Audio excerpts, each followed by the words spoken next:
Alright, I just wanted to make a short example video here, kind of comparing the scenario when we're making inferences on the on a sample mean here, and whether or not we know the population standard deviation.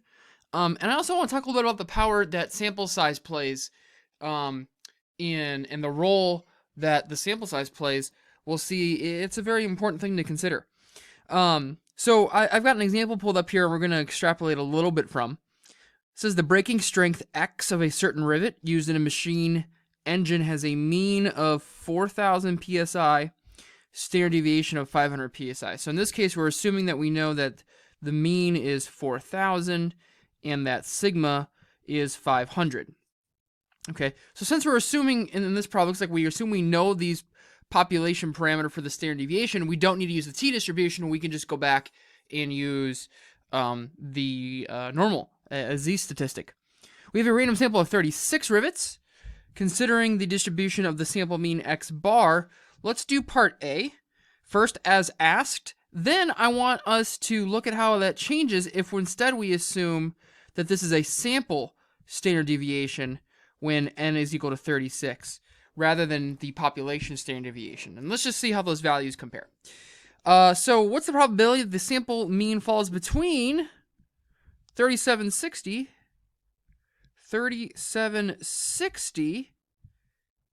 and 4,240 psi. 4,240 psi here. Okay. All right. This looks pretty good. At this point, hopefully, this should be a pretty routine type of question. We're talking about the sample mean here, right? And so,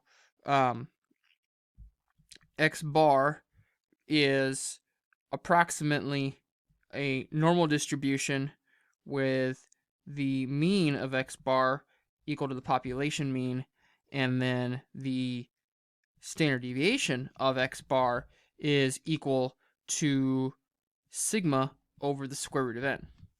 So we're looking at the probability, and we'll go ahead and convert this essentially to a standard normal question, right? We have x bar minus mu over sigma over the square root of n here. So in this case, that's going to be 3760 minus the mean, which is 4,000, divided by sigma over root n, divided by 500 over the square root of n over the square root of 36. So then on the right-hand side, we have 4,240, subtracting our population 4,000 mean, divided by 500 over the square root of 36. Okay, so let's clean this up a little bit. 3760 minus 4,000 is negative 240. And square root of 36 is just 6, so negative 240. So what is negative 240 here? And then 500 divided by 6. 500 over 6 here. This is now standard normal. And then we have 4240 minus 4,000. So that is positive 240 over 500 divided by 6. And it looks like this is symmetric, right? We can see now that these intervals are symmetric. These are symmetric. So what is negative 240 divided by 500 over 6? Negative 2.88. There we go. And we have the positive on the right-hand side. Positive 2.88. Okay. Looks good. All right, so we want this probability then. We're going to go ahead and take a look at the probability that we want, which is less than 2.88, and subtract the probability we don't want, which is the probability that z is smaller than the negative of 2.88. Let's go ahead and take a look at what these values will be in the table here. Negative 2.88 in the normal table. 2.8, 0, 1, 2, 3, 4, 5, 6, 7, 8. It's 0.9980. 0.9980. 0.9980. Minus negative 2.88.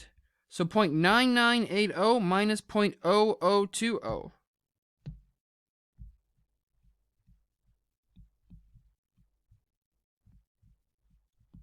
It's going to leave us with a probability of 0.9960. Bingo. Oh, okay. Pretty routine problem there. Just running through that, because now what I want to do is I want to compare is, let's assume that instead, we don't know that the population standard deviation is 500, but let's instead assume that S is a sample standard deviation of 500. So I want to compare.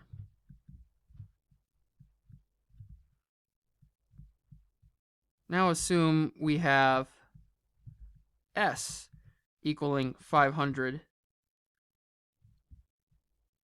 and we don't know sigma.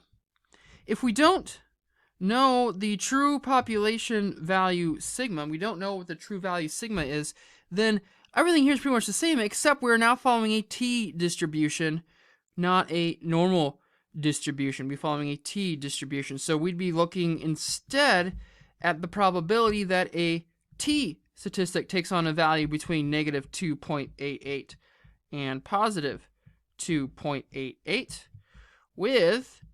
with n equals, well, sorry, n is 36. The sample size n equals 36. So what's the degrees of freedom here? 35 degrees of freedom. 35 degrees of freedom. We might have to do some approximating because I don't think we have 35 degrees of freedom in our table here. Let's see here for the t statistic. T-table. Okay. There we go. No, I don't see that. I do not see 36 degrees of freedom. I do not see 36 degrees of freedom. So we could be more conservative here and look at maybe the 30 degrees of freedom if we want to be a little bit more conservative. So we jump from 30 to 40 there. We jump from 30 to 40. And so we're looking at somewhere right in between here, if you will. Okay. Somewhere between, there's about our 2.8. That's about our 2.8. So 30 here, 2.8. So these probabilities, these alphas, are 0.005 and 0.0025. We're about right between there.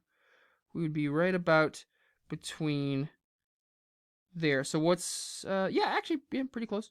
So let's go ahead and see. So what's halfway between that? So 0.005 minus 0.0025. That's 0.0025. Okay. And remember, with the t-table, that gives you the area to the right. That gives us the area to the right. So approximately, if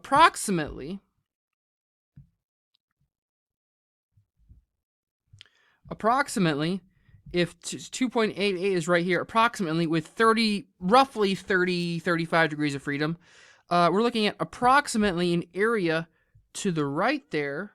Actually, with the highlighter, an area to the right there of approximately 0.0025, approximately 0.0025. So that means we would, by symmetry, have the same area to the left here, right? That would be, by symmetry, the same area to the left there. So we double that. Point, what is this? 0.000025. We double that. The area that we're missing then is going to be 1 minus that, right? 1 minus the shaded area here. 1 minus the shaded area. That's 1 minus 0.005. 1 minus 0.005. So this probability here then is approximately equal to 1 minus 0.005. 1 minus 0.005. Approximately equal to 0.9950. Approximately. Obviously, we don't have the right degrees of freedom in our table to look up these a better exact value, but approximately 0.9950. Slightly less certain, right? Slightly less certain. 35 degrees of freedom. in terms of the central limit theorem, we had this sort of rule of thumb that 30 was a good sample size for things to work out. We have a sample of size 30, 36 here. And if we assume that this is a sample standard deviation, S, rather than the true population standard deviation, we do have a slightly smaller probability, but it is still pretty close nonetheless. It is still pretty close nonetheless, right? As n gets large, it is more and more and more like the normal distribution, and we can see here that even at something like 30 or 36, it's pretty close to the normal distribution. It's almost a negligible difference, depending on your application. All right. So that's one little extra thing I wanted to look at in this example, was just that comparison. What I also want to talk about now is how important this sample size can be in determining your probabilities. What sample size n is necessary in order to have the probability that x bars between these values to be equal to 0.99? Let's talk about that. Okay, so what n is needed so that the probability that we're between 3880 is less than x bar is less than 4120, this probability is 99%. What n is needed? It's a little bit of a reverse kind of question compared to what we've been typically been answering, but we can do it nonetheless here. Okay, we can do this nonetheless. So back to assuming that we have a population mean of 4,000, and in this problem we're assuming we have sigma equals 500, that we know the population standard deviation, right? Okay, so when we made the conversion here, we can convert this problem to a standard normal problem, right, by doing the 3880 minus the 4,000 over sigma over the square root of n here, sigma over the square root of n. In this case, we don't know what the square root of n is, right? What n is needed. In the part A, we had a sample of 36, but here we're saying we don't know what that is. So this would be x bar minus mu over sigma divided by the square root of n. And then here we have 4120 minus 4,000 over 500 divided by sigma over the square root of n. And we want this to be equal to 0.99. We want that to be equal to 0.99. Okay. Well, what we've done here is we've converted this to a standard normal question. And on the left, we have negative 120 over 500 over the square root of n. And on the right, we have positive 120 over 500 over root n. Okay, so this is a symmetric problem again. This is symmetric around here, negative 120 and positive 120. And so what we can do is think about it like this, right? Think about, just think about this problem. Think about what values, symmetric values, in a normal distribution would give us a probability of 0.99. What symmetric values would in a normal distribution would give us a probability of 0.99, right? Well, this would mean then that we want 99% of our area here. So the other 1% is split between the two tails. So we have a 0.5% to the right. That'd be 0.005. And we have 0.5% to the left, 0.005. So what value? This would be negative a, and this would be a. So let's see if we can find this in the table. That's going to give us a probability of 0.005. Back to the normal table. Probability of 0.005. Oh, not 0.005. Just 0.005. Right between here. Smack dab in the middle between negative 2.57 and negative 2.58. So let's say negative 2.575. Negative 2.575. So we know negative 2.575 less than z less than positive 2.575. 0.75 is equal to 99%. And if you wanted to be more conservative, you would slide this that way a little bit and slide this that way a little bit to make sure that this is 99%, meaning you could round to negative 2.6 and then positive negative 2.58 rather, excuse me, and negative 2.58 would be the direction you could maybe round that in if you wanted to be slightly more conservative here. But since it's so nice in the middle, I'll just leave it as negative 2.575. So we know that this is true, and this is also a normal question. So what we have here is we can equate our bounds to the 2.575s. In other words, it must be that the 120 over 500 divided by the square root of n would be equal to 2.575. And now we can solve for n, the desired sample size. So let's just go ahead and do that real quick. I'm going to do the algebra in a few steps here. I'm going to divide the 2.575 over to the left. And I'm going to multiply this whole denominator to the right. So that's 500 over the square root of n. So then further, to solve for the square root of n, I'll multiply the square root of n over to the left-hand side. So I've got 120 square root of n over 2.575 equals 500. So what is 120 divided by 2.575 here? It's about 46.6. I'm going to keep that value in my calculator. It's got more decimals, but I'm just going to write down 46.6. Square roots of n is equal to 500. So then we'll do 500 divided by that answer is about 10.7. So the square root of n is approximately equal to 10.729. So we'll square that to get that n needs to equal 115.115. 115.115. But you're not going to get a sample size of 115.1. And so in order to be sure you get your coverage, you want to make sure you're rounding up to that next value for your sample size. So 116 is the smallest value of n we can use to guarantee this probability. Okay.